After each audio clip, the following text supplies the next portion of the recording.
DD ಕಥೆಗಳು, ಹಳೆಯ ಕಥೆಗಳು ಹೊಸ ಧ್ವನಿಯಲ್ಲಿ. ಇದು ನಿಮ್ಮ ಕನ್ನಡ ವಾಹಿನಿ.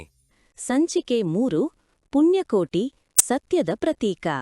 ಕೊಳ್ಳೆಗಾಲದ ಹತ್ತಿರ ಪರ್ವತಗಳ ಮಧ್ಯೆ ಹೊಳೆಗಳ ಹಾದಿಯಲ್ಲಿ ಒಂದು ಸಣ್ಣ ಹಳ್ಳಿ ಇತ್ತು. ಬೆಳಿಗ್ಗೆ ಹೊತ್ತಿಗೆ ಹಕ್ಕಿಗಳ ಕೂಗು, ಮಂಜು ಹೊತ್ತ ಮಲೆಗಳು, ಹೊಳೆಯ ನೀರಿನ ಮಿಂಚು ಎಲ್ಲವೂ ಪ್ರಕೃತಿಯ ಸೌಂದರ್ಯ. ಆ ಹಳ್ಳಿಯಲ್ಲಿ ಒಬ್ಬ ಗೋಪಾಲನಿದ್ದ. ಎಲ್ಲರೂ ಅವನನ್ನು ಕಿಟ್ಟ ಅಂತ ಕರೆಯುತ್ತಿದ್ದರು. ಕಿಟ್ಟನ ಜೀವನವೇ ಹಸುಗಳು. ಅವನ ಹಿಂಡಿನಲ್ಲಿ 10 ಹಸುಗಳು, 2 ಕರುಗಳು. ಅವುಗಳಲ್ಲೊಂದು ವಿಶಿಷ್ಟವಾದ ಹಸು, ಪುಣ್ಯಕೋಟಿ. ಪುಣ್ಯಕೋಟಿ ಅಂದರೆ ಸತ್ಯದ ಮಗಳು. ಅವಳು ಬಿಳಿ ಬಣ್ಣದ ಮೃದುವಾದ ಕಣ್ಣುಗಳ ಹಸು, ಶಾಂತ ಸ್ವಭಾವದ ಪ್ರೀತಿಯ ಮೂರ್ತಿ. ಅವಳ ಕರುಗೆ ಅವಳ ಪ್ರೀತಿ ಅಳತೆಯಿಲ್ಲದದು.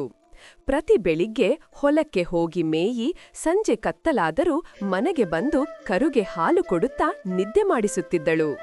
ಹಳ್ಳಿಯವರು ಹೇಳುತ್ತಿದ್ದರು, ಈ ಪುಣ್ಯಕೋಟಿ ಹಸುವಲ್ಲಪ್ಪ, ದೇವರ ಕೊಡುಗೆ, ಸತ್ಯದ ರೂಪ.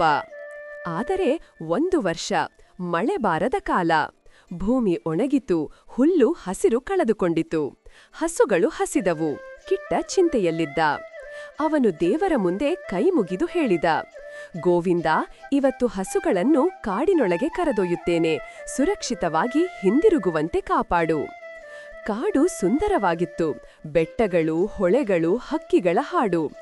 ಆದರೆ ಆ ಕಾಡಿನೊಳಗೆ ಒಬ್ಬ ಭಯಾನಕ ಹುಲಿ ವಾಸಿಸುತ್ತಿತ್ತು, ಅರ್ಭುತ. ಅರ್ಭುತ ಹಲವಾರು ದಿನಗಳಿಂದ ಹಸಿನಿದ್ದ. ಅವನ ಕಣ್ಣು ಕೆಂಪಾಗಿತ್ತು, ಹಲ್ಲುಗಳು ಮೆರುಗುತ್ತಿದ್ದವು. ಅವನು ಗರ್ಜಿಸಿದ, ಇಂದು ಯಾರಾದರೂ ನನ್ನ ಬಲಿಯಾಗಬೇಕು. ಸಂಜೆಯ ಹೊತ್ತಿಗೆ ಕಿಟ್ಟ ಹಸುಗಳನ್ನು ಹಳ್ಳಿಯತ್ತ ಕರೆದೊಯ್ದ. ಆಕಾಶ ಕತ್ತಲಾಯಿತು. ಗಾಳಿ ಬಿರುಗಾಳಿ ತರಹ ಬೀಸಿತು. ಎಲ್ಲ ಹಸುಗಳು ಹಿಂದಿರುಗಿದವು. ಆದರೆ ಪುಣ್ಯಕೋಟಿ, ಅವಳು ನಿಂತಿದ್ದಳು. ಅವಳ ಕರು ಹಸಿದಿತ್ತು. ಅವಳು ಕರುನತ್ತ ನೋಡಿದಳು. ಮಗನೇ, ತಿನ್ನು, ದೇವರು ಕಾಪಾಡುತ್ತಾನೆ ಅಂದಳು. ಅವಳು ಕರುಗೆ ಹಾಲು ಕೊಟ್ಟು ಮುದ್ದು ಮಾಡಿ ಹೊರಟಳು. ಮಳೆ ಸುರಿಯತೊಡಗಿತು. ಪರ್ವತದ ಹಾದಿ ಮೌನವಾಗಿತ್ತು. ಅವಳ ಹೆಜ್ಜೆಯ ಶಬ್ದ ಮಾತ್ರ ಕೇಳಿಸುತ್ತಿತ್ತು. ಅಚ್ಚಾನಾಗಿ ಕಲ್ಲಿನ ಹಿಂದೆ ಕಣ್ಣು ಹೊಳೆಯಿತು. ಒಂದು ಗರ್ಜನೆ. ಹುಲಿ ಹೊರಬಂತು. ಹುಲಿ ಕೂಗಿತು, ಹಾ ಹಾ, ದೇವರು ಕೊನೆಗೂ ನನ್ನ ಹಸಿವಿಗೆ ಊಟ ಕಳಿಸಿದ್ದಾನೆ. ಪುಣ್ಯಕೋಟಿ ನಿಂತು ಶಾಂತವಾಗಿ ಹೇಳಿದಳು, ಹುಲಿಯೇ, ನಿನ್ನ ಹಸಿವನ್ನು ನಾನು ಅರ್ಥ ಮಾಡಿಕೊಂಡಿದ್ದೇನೆ. ಆದರೆ ದಯವಿಟ್ಟು ನನ್ನ ಮನೆಗೆ ಹೋಗಲು ಬಿಡು. ನನ್ನ ಕರು ಕಾದಿದೆ, ಅವನು ಹಾಲು ಕುಡಿದು ನಿದ್ರೆ ಮಾಡಲಿ. ನಾನು ನಾಳೆ ಸೂರ್ಯಾಸ್ತಕ್ಕೂ ಮೊದಲು ನಿನ್ನ ಬಳಿ ಮರಳಿ ಬರುವೆ. ಇದು ನನ್ನ ಮಾತು. ಹುಲಿ ನಕ್ಕಿತು.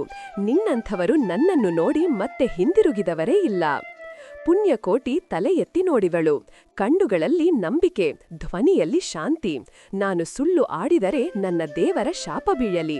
ನಾನು ಬರುತ್ತೇನೆ. ಹುಲಿ ಕ್ಷಣಕಾಲ ಮೌನವಾಗಿತ್ತು. ಸರಿ ಅಂದನು, ನಿನ್ನ ಧೈರ್ಯಕ್ಕಾಗಿಯೇ ಅವಕಾಶ ಕೊಡುತ್ತೇನೆ. ಆದರೆ ಬಾರದಿದ್ದರೆ ನಿನ್ನ ಹಿಂಡಿನ ಎಲ್ಲ ಹಸುಗಳನ್ನು ತಿನ್ನುತ್ತೇನೆ. ಪುಣ್ಯಕೋಟಿ ತಲೆಬಾಗಿದಳು. ನನ್ನ ಜೀವ ನಿನ್ನ ಹಸಿವಿಗೆ ಅರ್ಪಣೆ, ಇತರರಿಗೆ ಅಪಾಯ ಬೇಡ. ಅವಳು ಕಾಡು ದಾಟಿ ಮನೆಗೆ ಬಂದಳು. ಮಳೆ ಸುರಿಯುತ್ತಿತ್ತು. ಕರು ಅವಳನ್ನು ನೋಡಿ ಖುಷಿಯಿಂದ ಓಡಿಬಂತು. ಅಮ್ಮ, ನೀನು ಬಂತೀಯಾ? ಅವಳು ಕರುನನ್ನು ಅಪ್ಪಿಕೊಂಡು ಕಣ್ಣೀರು ಹಾಕಿದಳು. ಮಗನೇ, ನಿನ್ನ ಹಾಲು ಕುಡಿಯು, ದೇವರು ನಮ್ಮೆಲ್ಲ ಕಾಪಾಡುತ್ತಾನೆ ಅಂದಳು. ಅವಳು ಹಾಲು ಕೊಟ್ಟಳು. ಕರು ತೃಪ್ತಿಯಿಂದ ನಿದ್ರೆ ಮಾಡಿತು. ರಾತ್ರಿ ಪೂರ್ತಿ ಅವಳು ಎಚ್ಚರವಾಗಿಯೇ ಕುಳಿತಿದ್ದಳು. ಮಳೆ ಬಿದ್ದು ಕಿಟಕಿಯಿಂದ ಒಳಬರುವಾಗ ಅವಳು ದೇವರ ಹೆಸರನ್ನು ಜಪಿಸುತ್ತಿದ್ದಳು. ಸತ್ಯವೇ ನನ್ನ ಶಕ್ತಿ, ಸತ್ಯವೇ ನನ್ನ ರಕ್ಷಣೆ. ಬೆಳಿಗ್ಗೆ ಸೂರ್ಯೋದಯದ ಹೊತ್ತಿಗೆ ಕರು ಎದ್ದು ಬಂತು. ಅವಳು ಕರುನ ತಲೆಯ ಮೇಲೆ ಕೈಯಿಟ್ಟು ಮುದ್ದು ಮಾಡಿ ಹೇಳಿದಳು, ಮಗನೇ, ನಿನ್ನ ಜೀವನ ಸತ್ಯದ ಮಾರ್ಗದಲ್ಲಿ ನಡೆಯಲಿ. ನಿನ್ನ ತಾಯಿ ಇಂದಿನ ಬಳಿಕ ಬರುವುದಿಲ್ಲ. ಅವಳು ಹೊರಟಳು. ಕರು ಕೂಗಿತು, ಅಮ್ಮ. ಅವಳು ಹಿಂದಿರುಗಿ ನೋಡಿ ನಗಿದಳು, ನನ್ನ ಕಾದು ಬಿಡು ಮಗನೇ.